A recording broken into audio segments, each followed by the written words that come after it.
So it's important to see the prime study. So created January this year, the first human implementation of brain computer interface. So when you implement it for those who have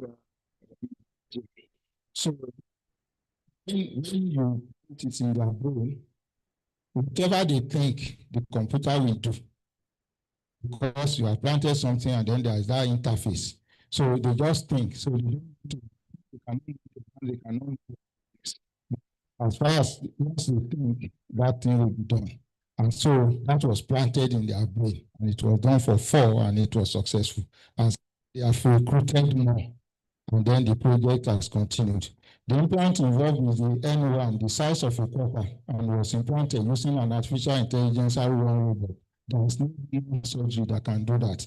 So the surgery was actually performed using Saturn that the normal human will not be able to do it. So since then, the participants have used the end-to-end BCI system, the computer interface system for various applications. Though there are some complications, after some time, the chip started getting loose and they had to replant again.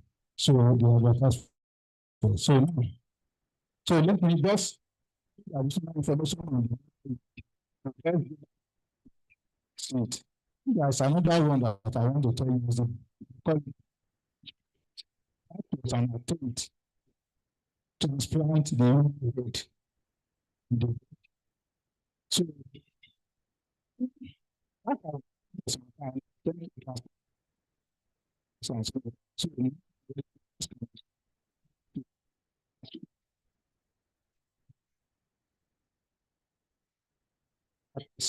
and the body of the person. So you trans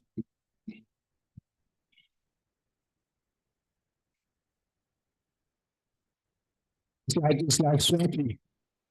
So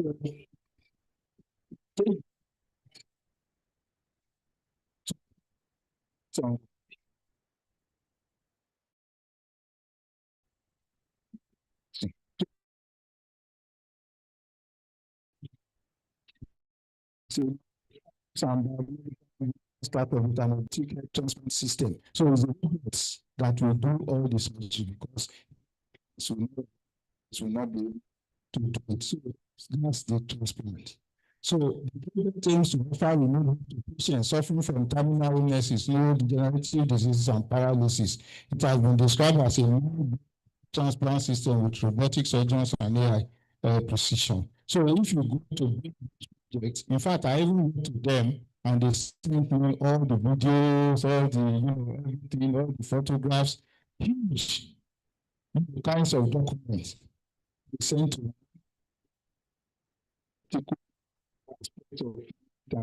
things. So that's where it is now. Various attempts to a transplant, so but I won't go with that. So it's been done on dogs and some have looked for it. Successful.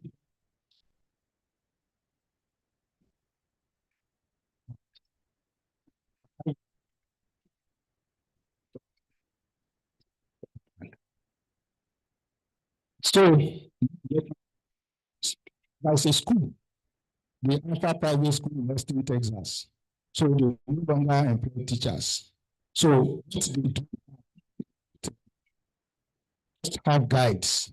So the students will work at their own place. They have their syllabus and everything. They work on their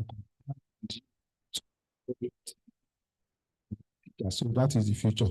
It will come to a point where universities, teachers. So before, it's not acceptable. So it's not so just with there as guides, and you can stay in your home, and then you'll be guiding your students all over the world. So for that, it's not going to be this year, definitely will come. So school education content aligns with what schools teach, but adapt to students' needs. The school combines AI learning with life skill courses, and this represents the future of education. Tuition is $4,000 a year, with a percentage of the students some form of financial aid. So you can check, if you check Alpha Private School, so you see it and then you see the details. The last one that I want to show you that some few weeks ago, in September 2025, Albania creating an artificial intelligence system called Diola as a minister, tasked with oversight of public procurement and anti-corruption efforts. Full minister. It's not like every other minister. It's a robot, artificial intelligence. Although still supervised by human officials, this first cabinet level sent to human. So it says that the AI minister will speed up processes so it's more consistent. There are other concerns about accountability and legitimacy. How do you hold the machine minister accountable, for example? So the person who appointed, see as vicarious liability. So the robot was being done by some people and everything. That is because, like in Nigeria now, you say you can't enter that plane because you are doing something that cannot enter the plane. The person will start making phone calls to call somebody somewhere. It will not listen to phone call. So you can check out a lot of things. So find that this particular ministry influence was becoming too much. So they decided to appoint the staff. So you can't go there. It's my cousin. If you try from today to tomorrow, the robot is not going to listen. The robot is still doing what it is supposed to do. So if successful, the movement will spur other countries to embed to governance, changing the nature of public administration from so it's human world. So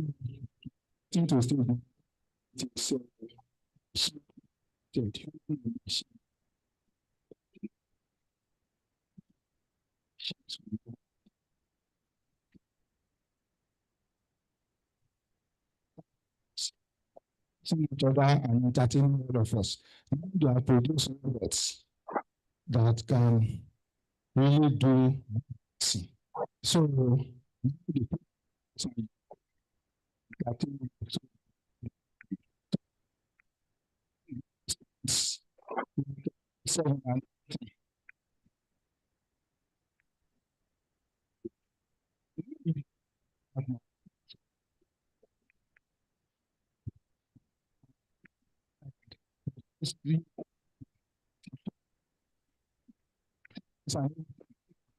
things and things like that, but those things are gone now.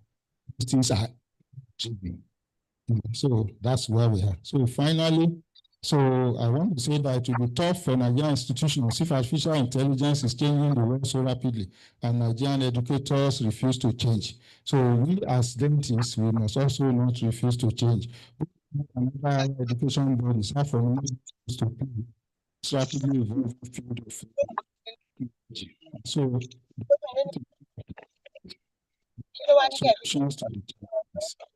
I want to some of the solutions, the evaluation of the curriculum, effectiveness of incorporating into the curriculum, stakeholders. Ethics of AI is so important. Whatever we want to do, let us ensure that it has a human face. I don't want to go to this issue of ethics because the time is far gone. Just to principles of ethics, fairness, transparency, privacy, accountability, and inclusivity.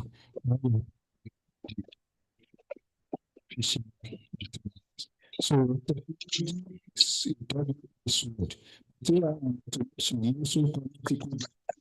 displacement and algorithmic bias. So champion technology philosophy that integrates technological advancement with compassion, ethics, and inclusiveness. No machine can replace the empathy moral compass of a well-trained individual. These machines can do some of these things, but machine cannot effectively do the work of a dentist, but machine can enhance it. So equity and access issues, there's uneven digital infrastructure in the country, cost of AI tools and licensing is enormous, gender and linguistic inequalities, and then there's also urban. So what are my thoughts? So as we move forward, it is essential to foster a culture of responsible development in the my sincere gratitude to the Faculty of Dentistry for inviting me to give this lecture. I'm strongly honored to have been entrusted with the privilege of delivering this lecture. And I want to thank the chairman of this occasion, the Vice Chancellor of this university, who represented by the DVC Research, Innovation and Development, Professor Akonmi Akiyemi, for being the first to be here.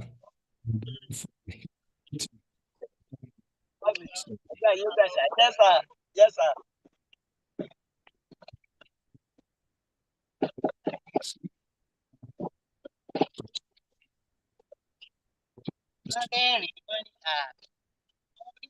Stakeholders, the future of artificial intelligence in Nigeria. Thank you very much. God bless.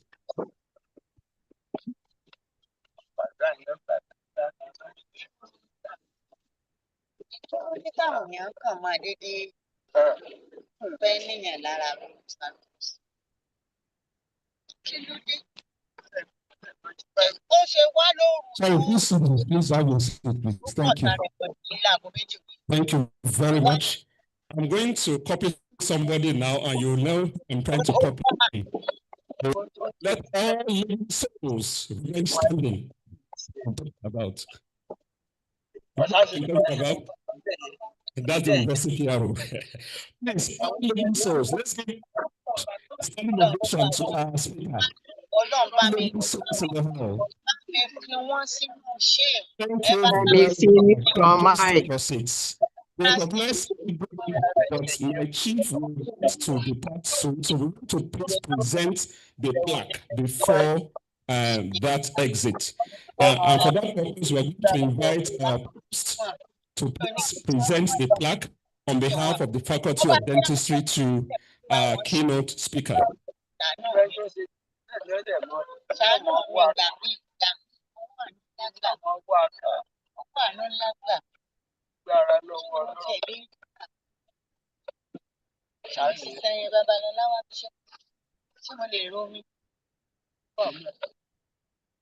Yes, distinguished ladies and gentlemen, it's a great pleasure for me to present this plaque to my own Egbon, who has given us a very stimulating lecture this morning with regards to artificial intelligence.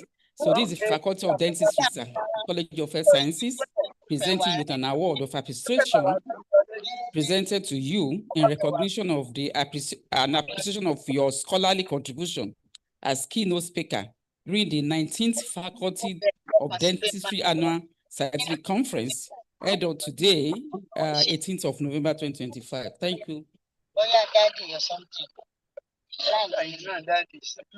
My friend.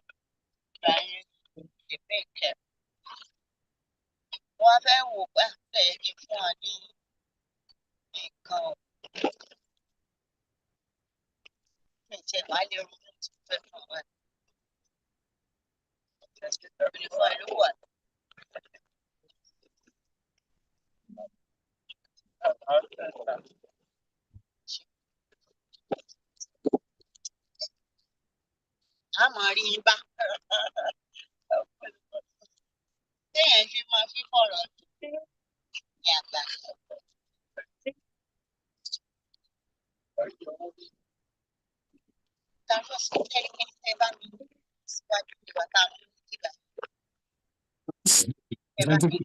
President and Chairman, you are invited to have a picture with our keynote speaker. Thank you very much.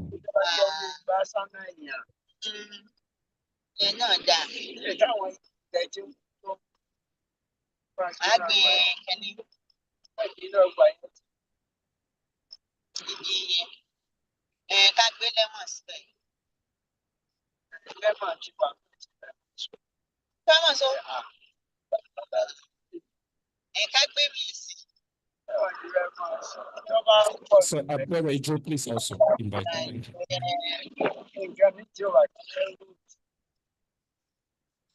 A lè gbin máńgò sí.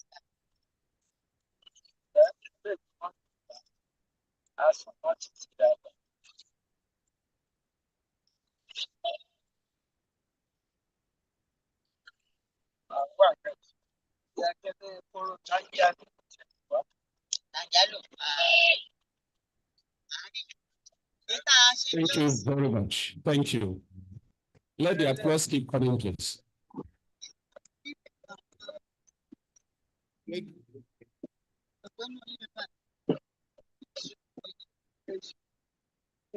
Òde wàá rò pé ṣúkú mi ti tó àti báwọn ọmọ náà tún ti wá dé. Take some questions, but before that, permit me to recognize the presence of eminent personalities here. The Dean of Clinical Sciences, Professor Salako, is here. Can we recognize him? Round of applause. And then my sister, Matron Adekoya, is here, sitting right before me. Thank you very much. Please, can you please indicate if you have questions? Professor Gumodede will be around to take 1 or 2 questions that we may have before taking his exit. I'm going to assign numbers. Any questions? Okay, so yes.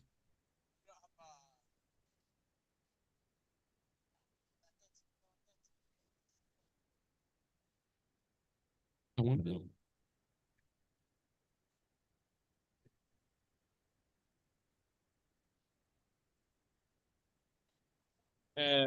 We want to move to the next aspect of this discussion.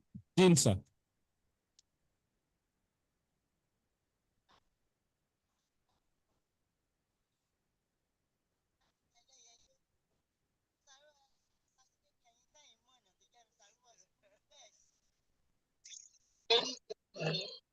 Sarúbọ̀sì ni mi máa tẹ̀lé.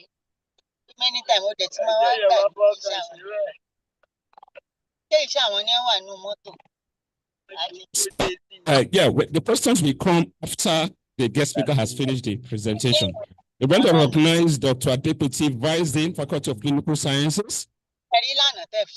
Yes, Professor Komolafe. Professor Komolafe, is he still in? He stepped out. Professor Ogini. Professor Ogini. Professor Ogini. I've seen one. Thank you. 2 are there. Thank you very much. Thank you very much. At this point, I want to invite our guest speaker, Professor Abere Ijo, to come for his brief address. And then after that, we have questions.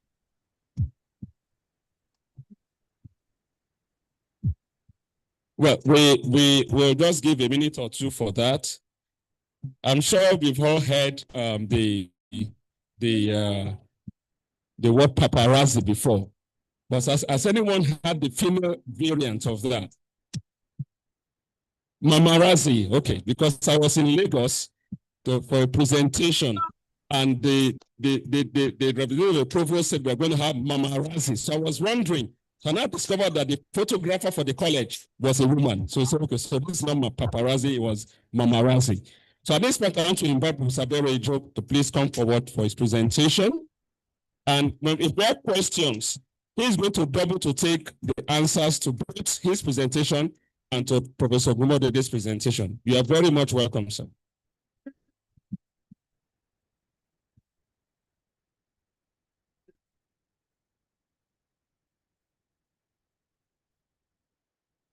Thank you so much. Well, I want to use this opportunity, first of all, to the protocol already been established, so I want to stand by that. But at the same time, also, I want to recognize the provost of the College of Health Sciences and also the deans of Dentistry and all the other important personalities that are here. Thank you so much. And it's my pleasure being even in this gathering, just even to say one or two things, because I definitely, Professor Ogumbodede had already established all that we need people to know about this AI. So I will just even try even to plug even some areas that even we need even to look at. But before we go even to that, so that my director will not give me query, I'm not the current director of the Institute for Entrepreneurship and Development Studies. My tenure was between the year 2017 and 2023. So after me is Professor Yunusa, and the current director now is Professor CAO Akimbami. So thank you so much. Well, I tried even to, from the focus even of the theme of this even the conference, I tried even to coin out even this topic, and that is AI for dental scholar, new possibilities and teaching, research and scholarship. Well, permit me also even to just even say one or two things, even about myself, especially as it relates to artificial intelligence. Because Professor Ogumodede is currently the president of an association that I also belong. We have attended some training on AI. I just want to highlight even some of them. Just a minute. So there is one organized by FIGBE under the Professor Okebukola, the former executive secretary of the National University Commission, where that was about, I think about 13 weeks online even lecture on AI. There's another one organized by NUNS, and that is National Open University of Nigeria, in collaboration with UNESCO, that talks even about the ethics of AI and so on and so forth, whatever. So, and in line with that, there was even also a book commissioned by Professor Bola that I contributed even one chapter even there, and that is about the possibility of incorporating AI in teaching entrepreneurship education, because we know definitely that yes, the entrepreneurship thing that we're talking about to create the entrepreneurial mindset, and at the end of the day, to develop the behavior, it's not something that can just happen, even immediately. Something that has to be over time. So, and that is why we are seeing the possibility of incorporating that, so that even students, after they might have passed through even the course, can, on their own convenience, actually go through even the lecture, and then, of course, it's going to plug even some holes that, yes, by the virtue of the period of time they have even to attend the lecture might not be able to cover. So now, as I said, the AI for dental scholar, new possibilities and teaching, research and scholarship. Can I have the for a second? Okay.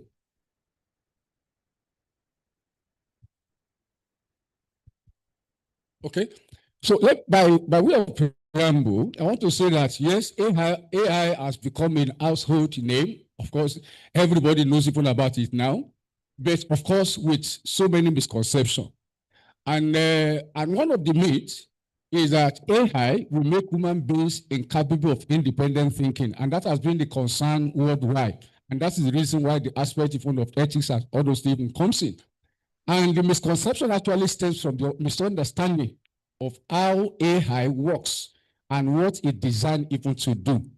So, but by the time we have taken through even this just even short lecture, at least we're able to see that yes, AI is actually meant to make human beings lazy, but actually to enhance the productivity and to make us even be more even efficient.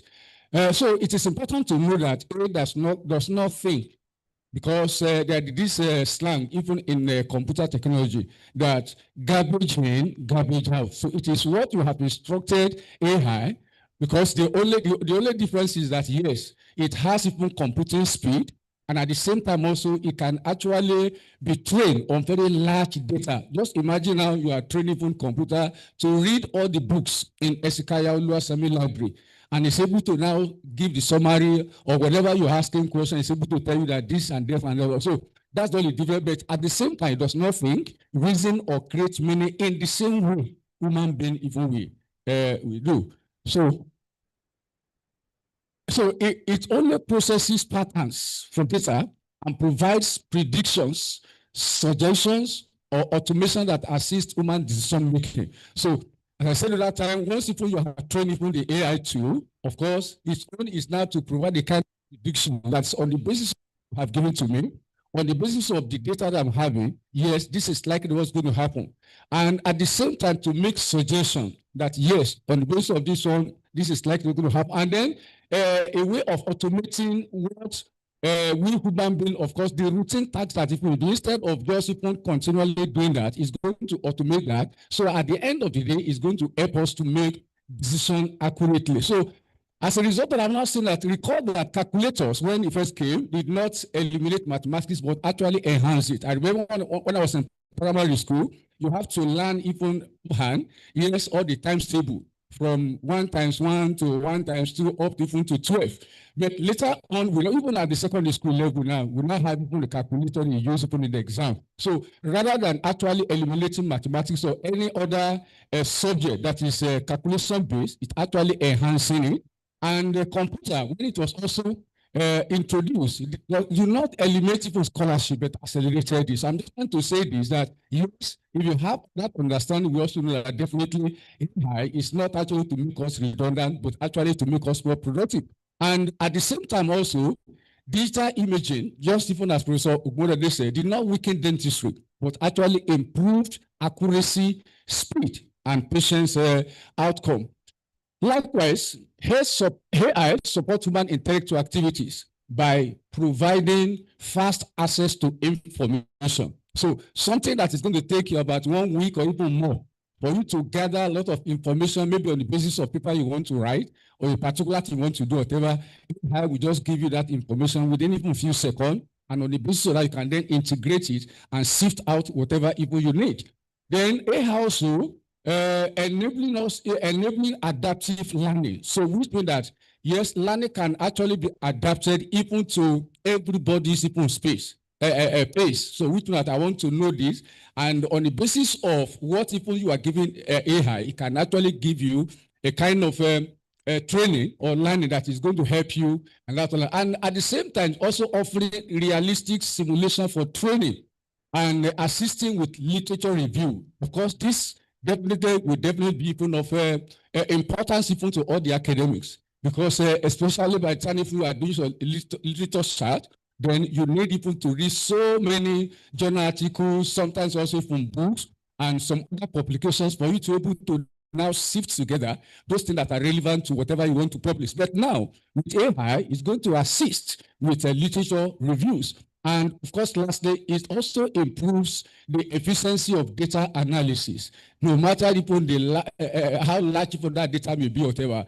Once people you require the assistance of AI, it's going to do all the analysis and all the computation just in the thinking of seconds. And at the end of the day, you have even what even you need. So therefore, AI lies in its ability to amplify human intelligence, not actually to replace it. The basic introduction to artificial intelligence, by just even the simple definition that has already been defined by Professor Ogmodede, it refers to ability of computers or machines to perform tasks that normally require human intelligence, such as learning, reasoning, recognizing patterns, making decisions, and generating content. Yes, of course, all of these human beings can do that. But at the same time, AI, yes, can perform even that task, yes, even efficiently and with fast speed. So a very simple analogy is that AI is like a training. It's like training a fast, smart assistant by showing examples. And that is where the aspect even of training AI tools even comes in. Because it is what you have trained it on that is going to now give you information on. So it's like training a small assistant by showing examples, and it's going to learn even from those even examples and then make predictions, suggest solutions, even create new ideas. So that is all about AI. Then we have different types of artificial intelligence. I'm just going to mention them even quickly. And it can be classified based on capability.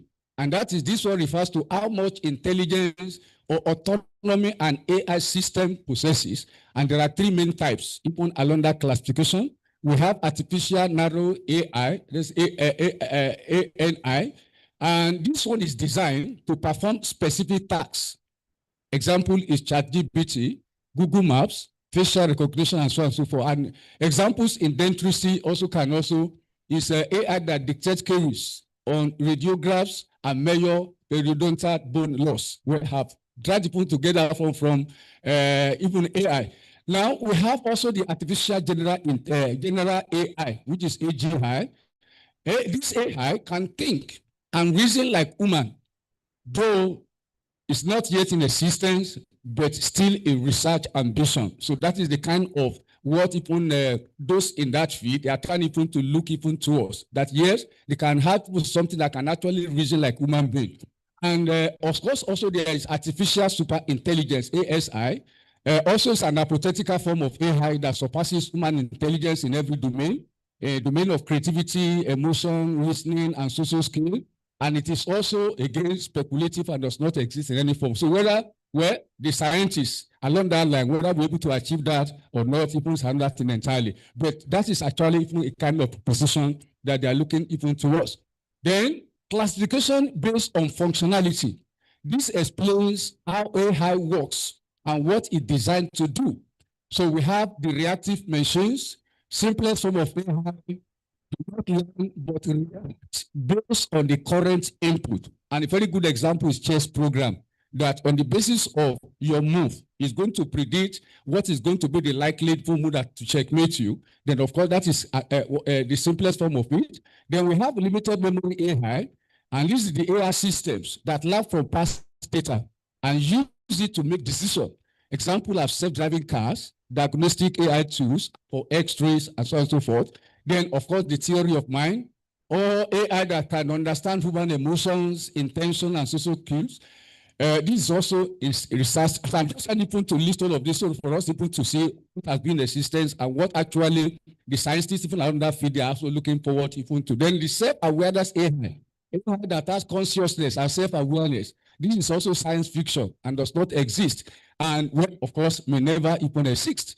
Now, the classification by techniques used, then we have the machine learning, that is ML. It learns from data and improves with assistance. So we have more of data that you are able to train AI with. That is when, of course, also that is how efficient also is going to also be. And at the same time, also able to give something that will be as if people, human beings, actually the one that have developed that. Then we have deep learning, more advanced for machine learning using neural networks that function somehow like layers of neuron in human brain.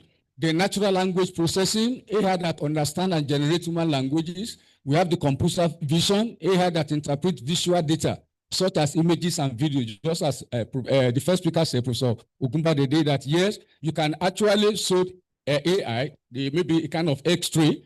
Of course, it's going to look at it and then interpret and let you have even an idea of what is happening. Then we have also the generative AI, which of course is the one that is the commonest now. And that is the AI that can create new content, such as text, images, design, and 3D model. Now, I want to now look at the common AI tools, because all that we have been talking about just even the scientific aspect of it. Now, what are all the various tools that are already even in place now that we can make use of to do all of those things that I've mentioned? We have the general purpose AI tools, and that one is using for writing, analysis, research, problem solving, image generation, coding, and content creation. And the various types as listed here. We have the large language model, and that is the AI tool that can understand and generate human language. So we have that one now. We have the first assistance as we are speaking is going to write it down. Sometimes we're having meeting that has been incorporated into Zoom. So when you're having the meeting, there's that even AI that is going to summarize all that have been discussed even in that meeting, and just like even writing for a minute. Then write and edit essays, report, clinical notes, or that is clinical notes. We have also that can generate some questions. I think Professor Gwori already established that, lecture note and lesson plan. So instead of you actually wasting your time or spending time in wanting even to know the kind of question you want to generate for your student, it's just a matter of now train, or maybe if you have your lecture note, you upload it, and also on the basis of this document, can you give me maybe 5 theoretical questions, or give me MCQ and so on and so forth. So, and perfectly is going to give that, and even including the model even answer. And on the basis of that, of course, we'll have saved people some time in doing that. Then support literature review. I've mentioned that, and meta-analysis. Assist in grant proposal, research papers, and academic writing. So all of these, especially when you have a kind of research proposal, once even you have seen all the requirements, the failures, whatever the guides, even they have provided, even in the proposal, then all of this can then even be we can ask even AI that on the basis of this and this and this, can you suggest even topics, and at the same time also can you give a kind of concept note, yes, even to this proposal. And of course, AI is going to give even to us. As we're going to see later, of course, we are talking about the ethics of it.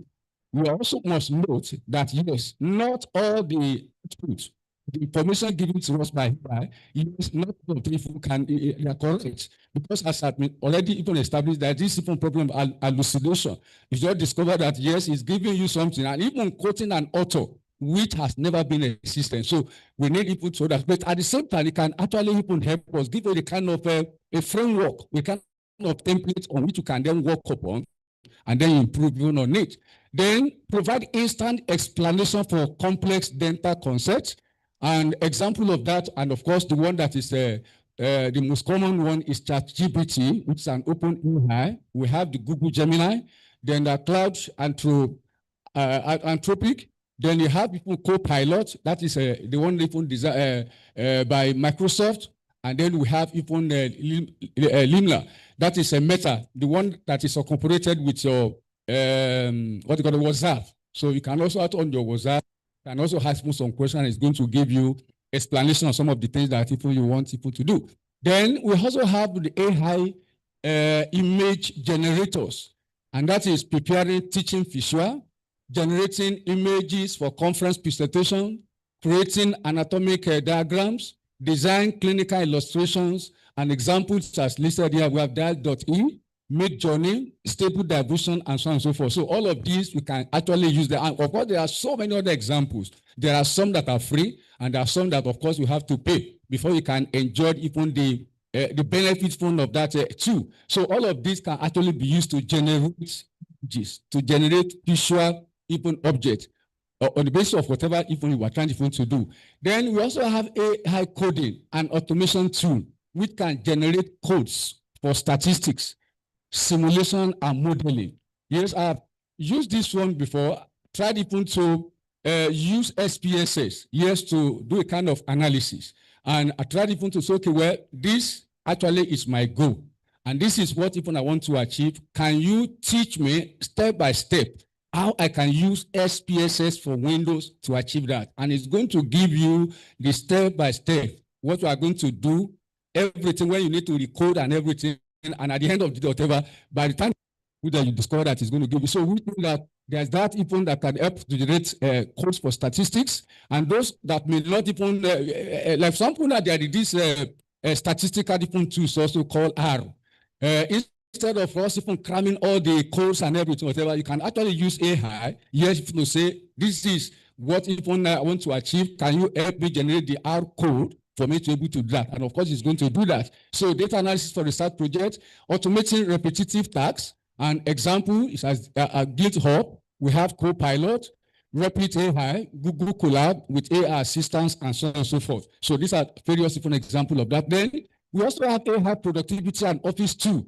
So these are the AI enhanced office applications that help people work faster and smarter, can help to summarize meeting notes. I mentioned at that time concerning even Zoom. There's that even AI incorporated with it. So while even the meeting is going on, we got trying to capture even the main point, even that meeting. At the end of the day, you have the summary.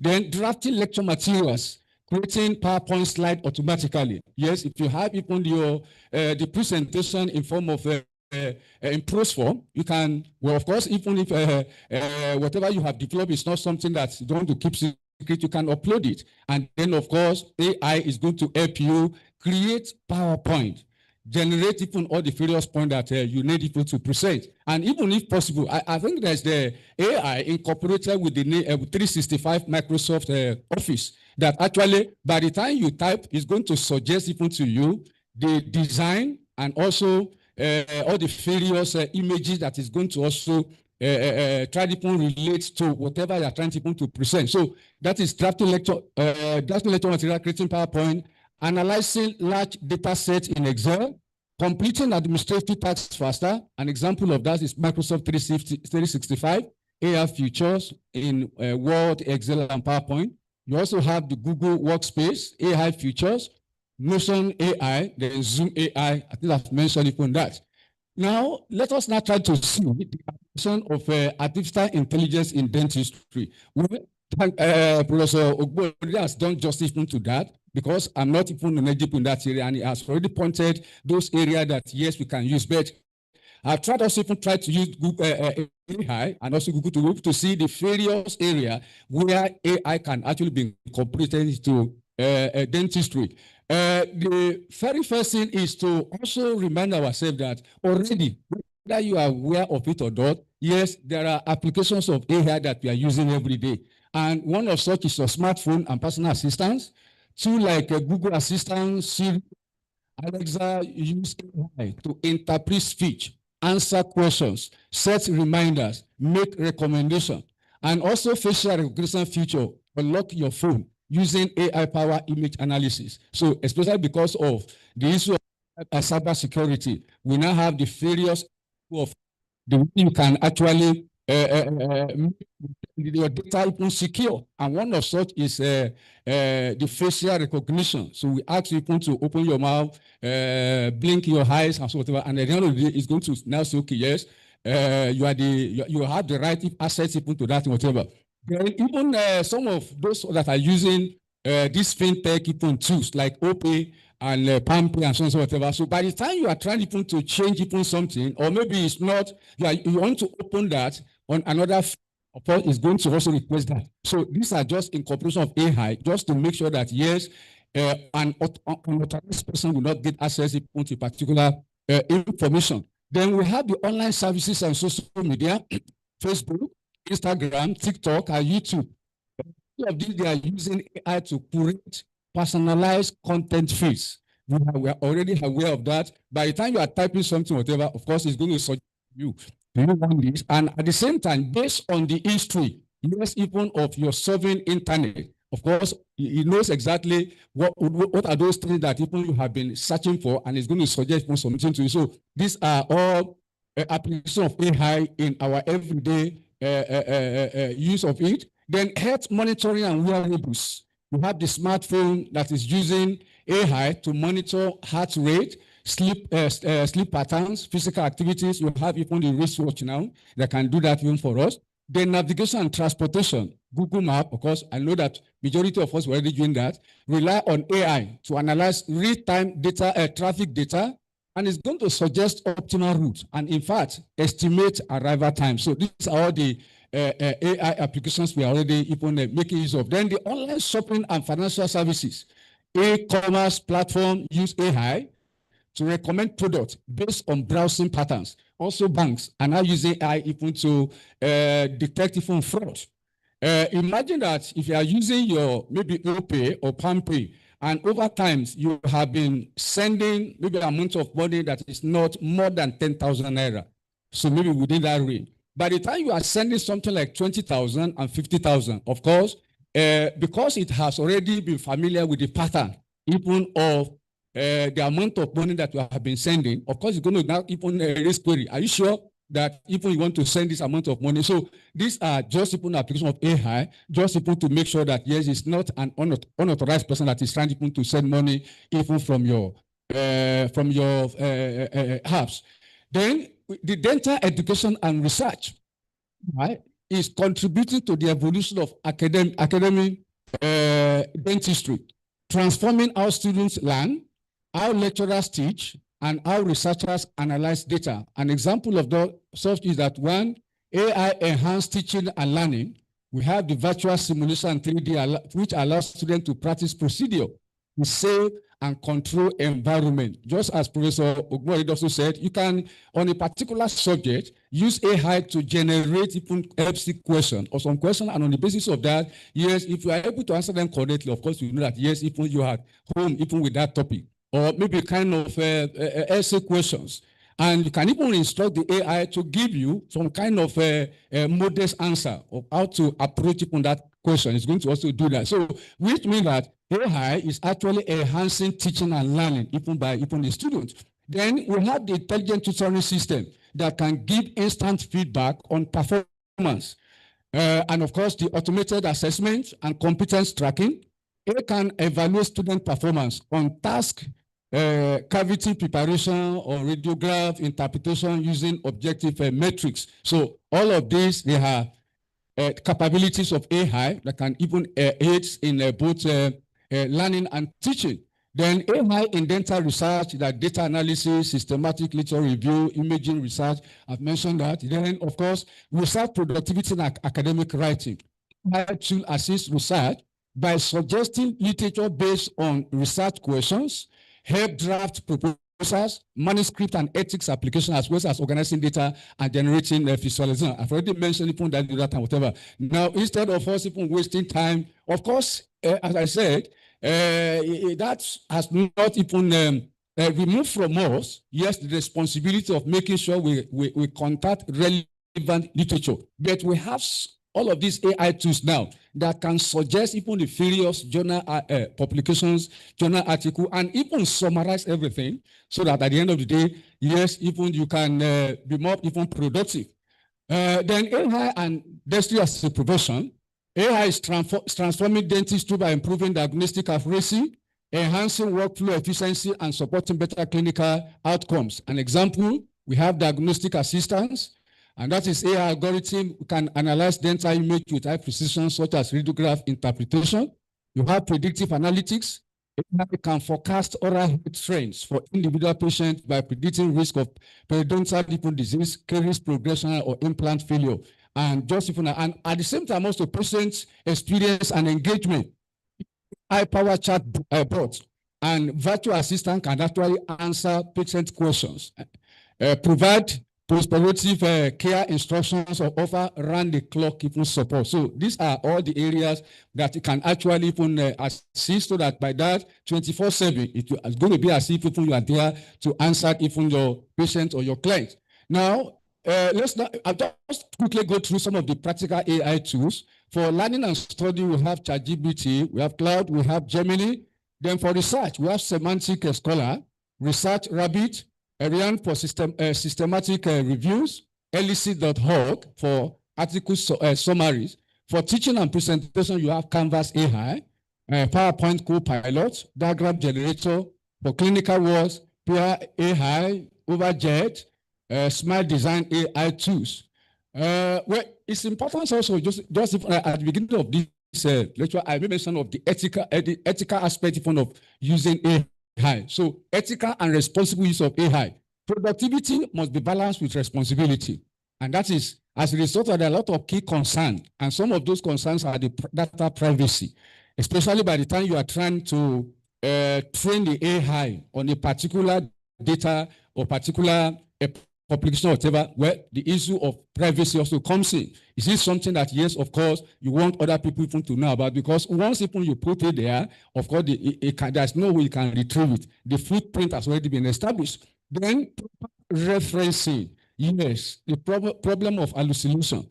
I give you even some authors or cite even some authors that actually have never been existed. So it is your duty to now sit down to look at it, whether those even authors and the references given actually available or not. Because if you have not done that and you have sent it to journal, and from that even end, you now discover that, of course, we all know how it's going to affect even our reputation. Then avoidance of over-reliance. So that is another problem, that people can rely even on AI to the extent that, yes, they are not even ready even to think again.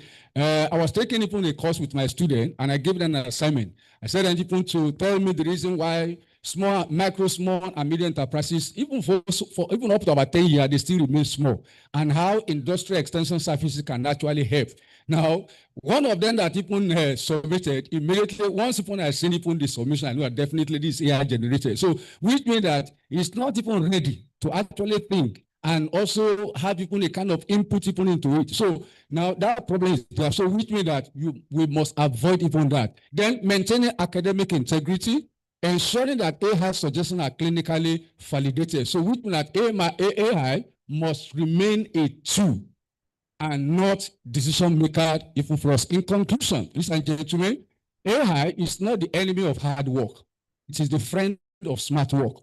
It does not reduce our intelligence, but it elevates it. It does not replace our rules, it enriches it. As dental professionals, educators, and researchers, AI should be embraced with curiosity rather than suspicion. Therefore, it will open doors to innovation that will define dentistry for generations to come. And so, thank you so much even for your attention. I'm so grateful. Thank you.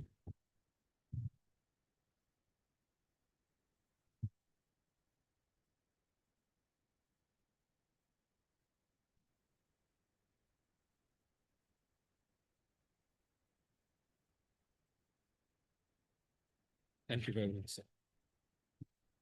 Another round of applause, please. Thank you very much, sir. We're not going to take questions. We're going to move straight ahead to the goodwill message that should have been presented by our provost at the beginning. But since she's here now, she's going to present the goodwill message, and after that, we proceed to the vote of thanks. The provost, please. Thank you. A round of applause, please.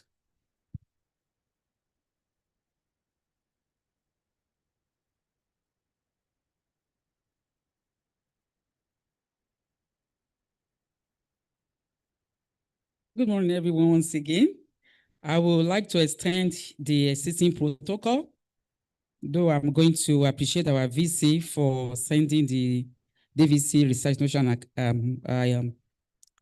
productivity to this program. Thank you very much. I appreciate you. I must say that it's a great pleasure to extend my warmest greetings and heartfelt congratulations to the organizers and the participants of this 19th Scientific Conference of the Faculty of Dentistry at Obafemi University, Ile-Ife. This year's theme, Artificial Intelligence and Digital Technologies, Shaping the Future of Dentistry, could not have been more timely and relevant than now. As we stand at the intersection of technology and healthcare, it is clear that the future of dentistry will be defined by innovation, precision, and data-driven decision-making. Artificial intelligence and digital tools are already transforming diagnosis processes, treatment planning, and patient care, as we have been told and it has been presented to us today by the keynote speaker and the guest speaker. And this is heralding a new era of efficacy, efficiency, and excellence in dental practice and research. I commend the conference committee for their vision in choosing such a forward-looking theme. And I'm particularly delighted that our distinguished keynote speaker, Professor Itokpogwede, has shared his wealth of experience and insight into this vital topic today. I've been much, educated, and this presentation has been very stimulating. And the guest speaker too has added, new dimension to our understanding of what artificial intelligence should be in healthcare, especially in dental practice. And this is telling us that even in the College of Health Sciences, we are going to expand on this and, embrace more of artificial intelligence in our healthcare delivery system, in the research and scholarship. The contribution to academia and dentistry of our presenters continue to inspire us. And to all our participants, which include the faculties, the students, the researchers, and all invited guests, I encourage you to continue to remember all that we have been told today, because a lot have been impacted onto us. And this we have to continue to remember and be able to dwell more on this so that we can improve our practice in dental and even medical practice using this artificial intelligence robotics in delivering healthcare services in Nigeria and beyond. So on behalf of the College of Health Sciences, I wish everyone a successful and impactful conference, and I pray that we'll continue to enjoy all the blessings that technology has brought into this present world onto every one of us as we continue to embrace it more and more. Thank you all for your attention. God bless you.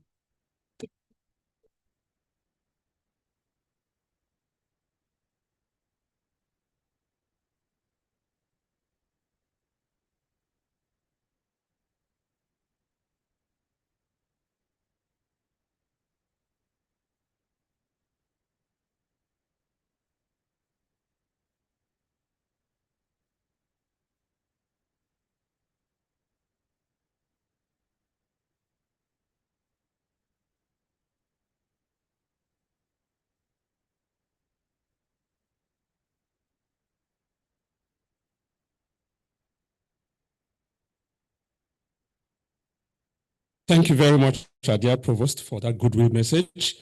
At this point, I'd like to invite Professor E. Oziegbe to give the vote of thanks.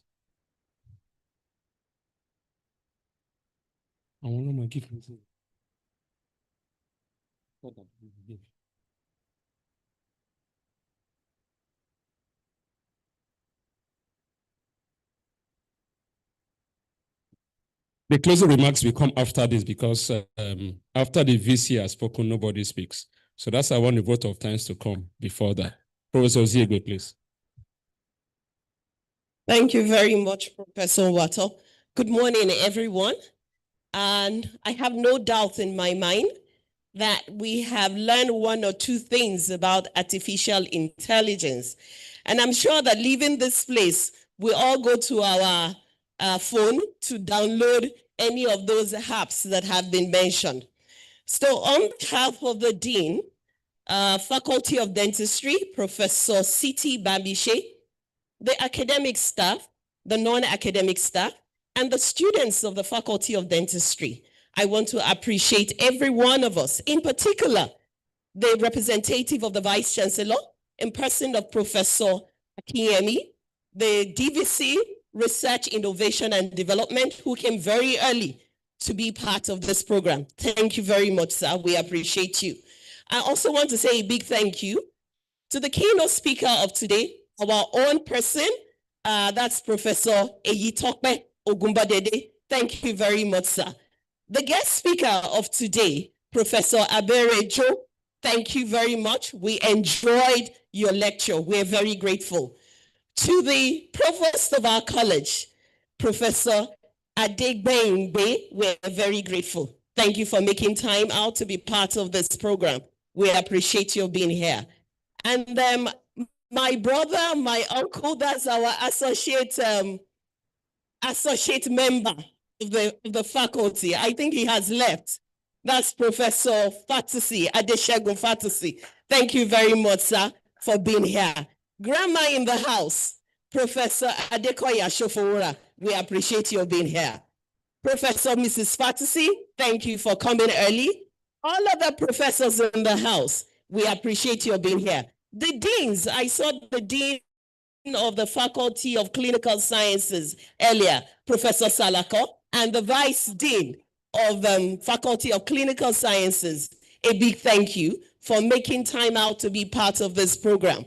To every other person, I'm sorry if I did not mention your name specifically. We're indeed grateful, because without you, this program wouldn't have been a success. We appreciate your coming. The students, we thank you for being part of this program. And we look forward to each and every one of us, by God's grace, being part of this program next year. Thank you once again. Thank you all. The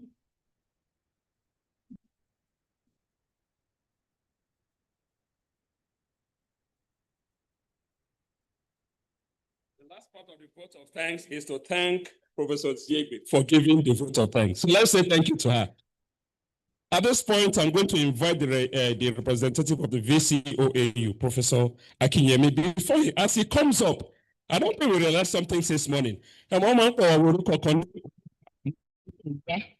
you please look at his initials? Do you know his initials? Professor A.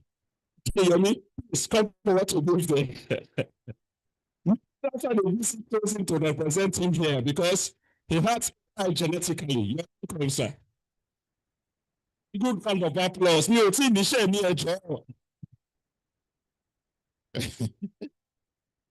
Thank you so much, my AIMC. It's just to say that this has been a very beautiful platform, a very beautiful opportunity to, listen to a common language. When they invite you in some places to come, you will be scared because of the technicalities of that field. But when you have a common things to discuss about advancing development, advancing the course of the university, you are happy because almost everything said there, apart from few words, things I'm so familiar with, and I think we are familiar with it. So on that note, I really want to appreciate the faculty, particularly the Dean and the organizing committee for putting this together, and also for sustaining, this culture of excellence. Bringing us together to discuss critical issues, that band all of us together. But again, to say that this type of conference, you don't conclude, because the discussion then therefore continues. The Faculty of Agriculture started this discussion on artificial intelligence, and I also think the Central Office of Research recently did a training on artificial intelligence. So for me, as somebody not thinking like a departmental person, I would rather say that we should, as a university, find a way that all of us can continue to meet, without partition, to continue to discuss of what relevance is this to us in our different unit, administrators, academics, students, etc., and how a university, can be well positioned. I was talking last week somewhere when people were talking about management. And I said, at times when people talk about management, I'm lost because I never knew. Some few years ago, I also was blaming management for not doing. But unfortunately, when you say management now, there are just few people that are called management.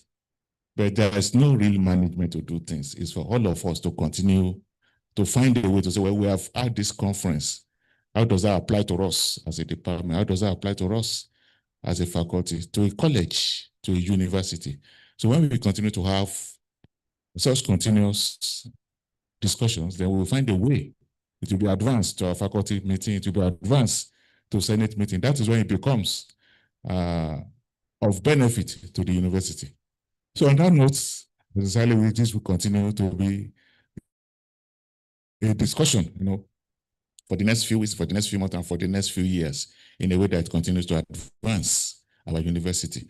So I sincerely want to appreciate the faculty again for putting this together, and on behalf of the Vice Chancellor, Professor Adebayo Simeon Bamire, Sunday. What we learned today is Sunday. And the wife of Boss Ede. I sincerely wish to declare this conference closed. Thank you.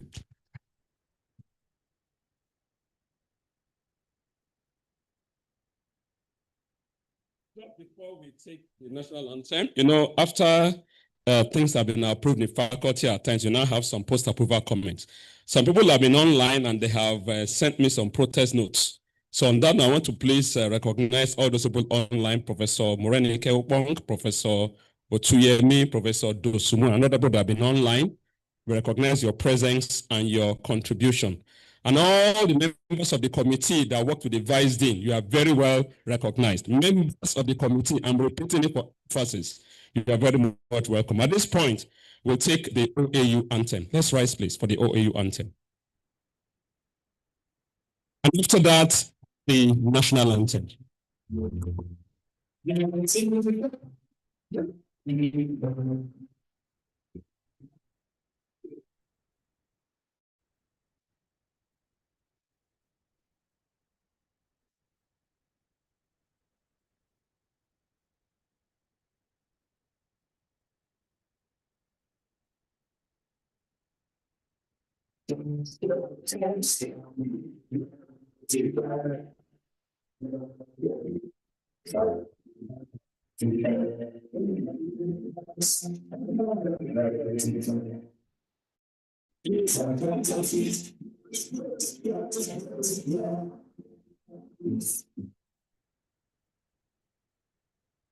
The national anthem.